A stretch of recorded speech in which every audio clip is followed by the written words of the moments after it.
샬롬. 마지막 입세 첫 번째. 워싱턴 광장 서쪽에 있는 그리니치 마을은 좁고 긴 골목길들이 미로처럼 얽히고 설켜 있다.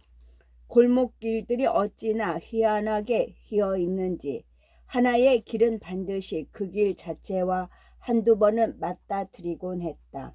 어느 날 한 화가가 그 골목의 새로운 가능성을 알아챘다. 종이나 물감 값을 받으러 왔던 사람이 골목에서 길을 잃고 그냥 돌아가는 것을 본 것이다. 이후 화가들이 이 색다르고 애스러운 마을에 몰려들기 시작했다. 화가들은 북쪽으로 난 창문과 18세기풍의 뾰족 지붕, 네덜란드식 다락방, 값비싼 방을 찾아 돌아다녔다. 이렇게 해서 그리니치 마을은 예술가 마을이 되었다. 수와 존 씨는 나지막한 3층 벽돌집 꼭대기를 화실로 쓰고 있었다. 둘은 8번 가에 있는 한 식당에서 만나 친구가 되었는데 예술이나 음식, 옷 스타일에 대한 생각이 서로 잘 맞는다는 걸 알고 함께 작업실을 쓰기로 했다. 그때가 5월이었다. 11월이 되자 폐렴이라는 눈에 보이지 않는 손님이 마을에 찾아왔다. 그 손님은 얼음같이 차가운 손으로 사람들을 마구 때리고 다녔다. 캘리포니아의 부드러운 바람 속에서 자란 연약한 존 씨는 무자비한 악당의 주먹을 피하지 못했다.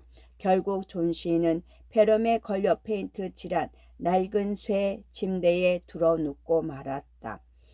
그리고 힘없이 네덜란드풍의 작은 창 너머로 건너편 벽돌집의 담벼락만 바라보았다. 어느 날 아침 복슬복슬한 잿빛 눈썹의 의사가 술을 복도로 불러냈다. 솔직히 말해서 존 씨 양이 낳을 가망성은 열의 하나예요. 의사는 체온계를 흔들며 말했다. 살겠다는 의지를 가진다면 그나마 희망이 있지만 지금 존 씨 양은 장의사만 기다리고 있어요. 이런 마음이라면 아무리 좋은 약도 소용없지요. 존 씨 양이 간절히 바라는 일이 있나요? 존 씨는 언제나 나폴리의 바닷가를 그리고 싶어 했어요. 수가 대답했다. 그럼 그런 거 말고 마음을 온통 사로잡아서 살고 싶다는 생각이 들 만한 거요. 이를테면 좋아하는 남자친구라든가. 남자친구요? 아니, 없어요. 수가 콧소리가 섞인 목소리로 말했다. 거참 큰일이군. 의사가 말했다. 어쨌든 내가 힘닿는 데까지 모든 방법을 써보리다. 하지만 환자가 죽기만을 기다리고 있으면 약의 효과는 반으로 뚝 떨어져요. 그러니 존 씨 양이 살고자 하는 마음을 갖도록 잘 보살피도록 해요. 의사가 떠난 후 수는 화실로 들어가서 눈물 범벅이 되도록 울었다. 그런 다음 일부러 휘파람을 신나게 불면서 화판을 들고 존 씨의 방으로 갔다. 존 씨는 창 쪽을 향해 누워 있었다. 수는 존 씨가 자는 줄 알고 휘파람을 그쳤다. 수는 화판을 세워놓고 펜으로 그림을 그리기 시작했다. 그때 존 씨가 나지막하게 중얼거리는 소리가 들려왔다. 수는 얼른 침대로 다가갔다. 존 씨는 눈을 크게 뜨고 창밖을 바라보며 거꾸로 숫자를 세고 있었다. 12, 11, 10. 그러더니 점차 세는 속도가 빨라졌다. 9, 8, 7. 대체 뭘 세고 있는 것일까? 수는 걱정스럽게 창밖을 내다보았다. 보이는 것이라고는 쓸쓸한 앞마당과 건너집의 벽돌담뿐이었다. 그 담벼락에는 뿌리가 말라 비틀어진 담쟁이 덩쿨이 벽 중간까지 가지를 뻗치고 올라와 있었다. 차가운 가을바람에 담쟁이 잎은 거의 다 떨어지고 앙상한 가지만 외롭게 남았다. 존씨, 뭘 세고 있니? 수가 물었다. 6. 존씨는 속삭이듯 작게 말했다. 점점 빨리 떨어지네. 사흘 전만 해도 100개쯤 달려있어서 세는데 힘들었는데 지금은 아주 쉬워. 또 하나가 떨어지네. 이제 5개밖에 안 남았어. 5개라니 뭐가? 담쟁이 말이야. 마지막 입이 떨어지면 나도 하늘나라로 떠날 거야. 난 사흘 전부터 알고 있었어. 의사 선생님이 너에게 아무 말씀도 안 하시던? 바보 같은 소리. 그런 터무니없는 얘긴 처음 들어. 수가 말도 안 되는 일이라는 듯 두털거렸다. 말라 빠진 담쟁이 입이 떨어진 거랑 네 병이 무슨 상관이 있다는 거야? 의사 선생님 말이 병이 나을 가망성이 열의 9이래. 네가 빨리 힘을 내야 병도 더 빨리 낫는다고 하셨어. 그러니 죽이라도 좀 먹으렴. 아무것도 먹고 싶지 않아. 존 씨는 창밖만 바라보며 중얼거렸다. 봐, 또 하나 떨어졌어. 이제 딱 내 입이 남았어. 해 지기 전에 마지막 입이 떨어지는 걸 보고 싶어. 그러면 나도 떠나게 되겠지? 존 씨, 내가 그림을 다 그릴 때까지 창밖을 보지 않겠다고 약속해줘. 커튼을 치고 싶지만 그러면 어두워서 그림을 그릴 수 없으니까. 내일까지는 이 그림을 끝내야 한단 말이야. 다른 방에서 그리면 되잖아. 존 씨가 차갑게 말했다. 네 곁에 있고 싶은 걸. 그리고 난 네가 저 담쟁이 덩굴을 쳐다보는 게 싫어. 알았어. 대신 그림을 다 그리면 말해줘야 해.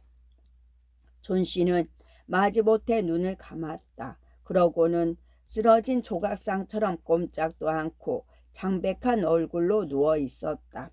난 마지막 잎새가 떨어지는 걸 꼭 보고 싶어.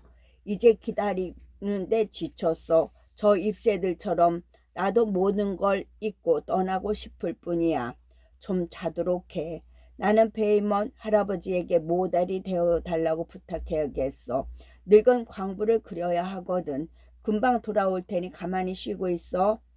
베이먼 영감은 1층에 사는 화가로 60살이 넘었다.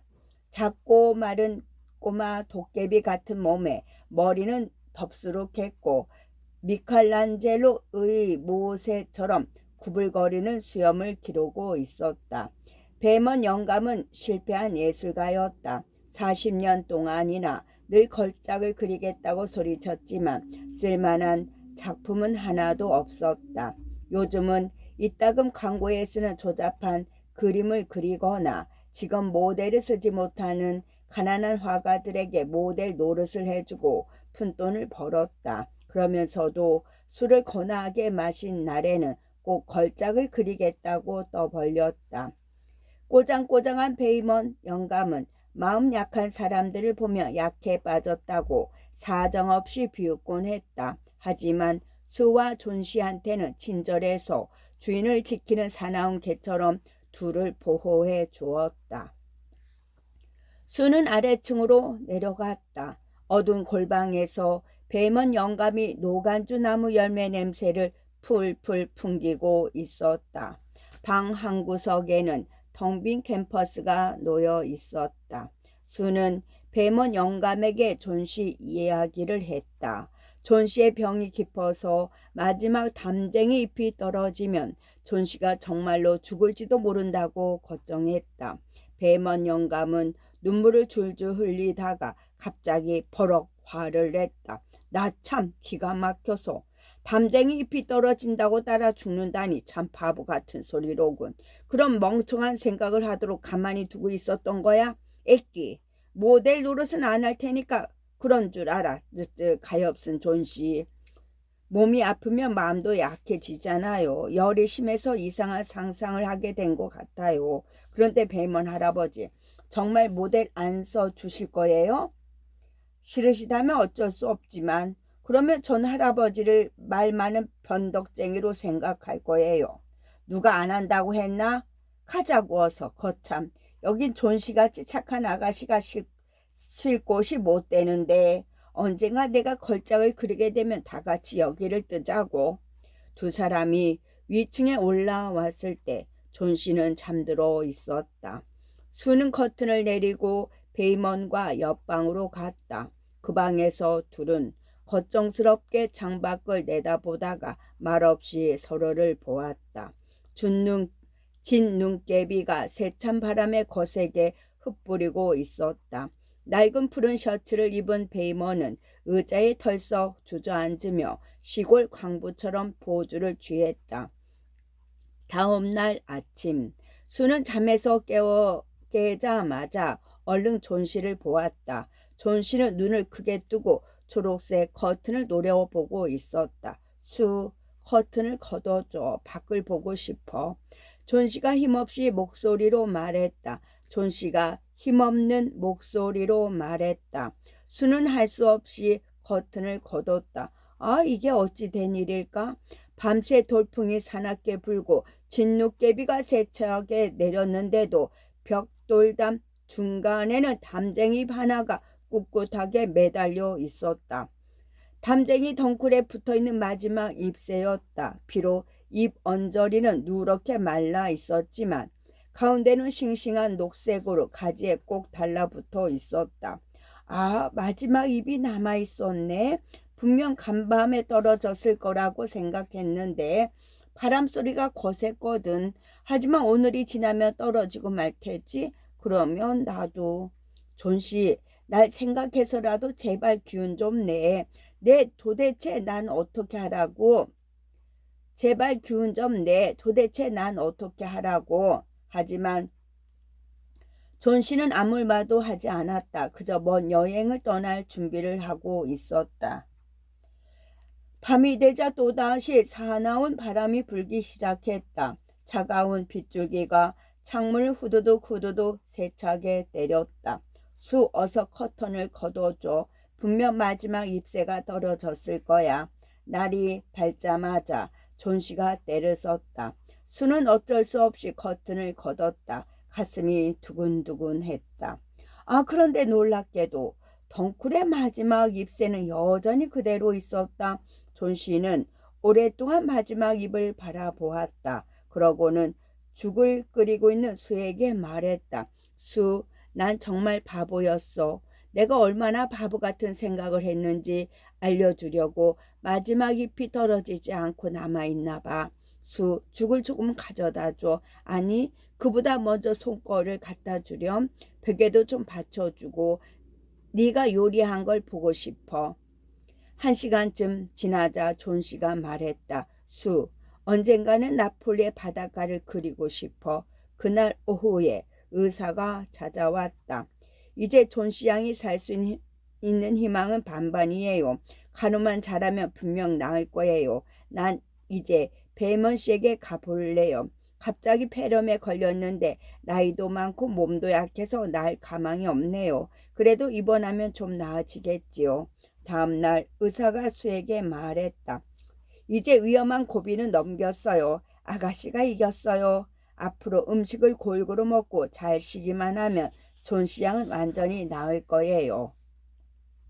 그날 오후에 수는 파란색 쇼를 짜고 있는 존 씨에게 다가가 꼭 끌어안았다. 존 씨, 할 말이 있어. 오늘 베이먼 할아버지가 병원에서 폐렴으로 돌아가셨어. 엊그제 관리인이 방에서 끙끙 앓고 있는 할아버지를 발견했대. 신발이랑 옷은 흠뻑 젖어 있었고 몸은 얼음장 같았다고 해. 비바람이 몰아쳤던 날밤 베이먼 할아버지가 어디를 갔다 왔는지는 아무도 몰라. 하지만 할아버지 옆에는 등불과 젖은 사다리 그리고 붓들이 여기저기 흩어져 있었고 팔레트에는 노란색과 초록색 물감이 묻어 있었대. 존씨, 저 담벼락에 붙어있는 마지막 잎새 좀 봐. 바람이 부는데도 전혀 움직이지 않는 게 이상하지 않니? 아, 존씨, 저건 베이먼 할아버지의 걸작이야.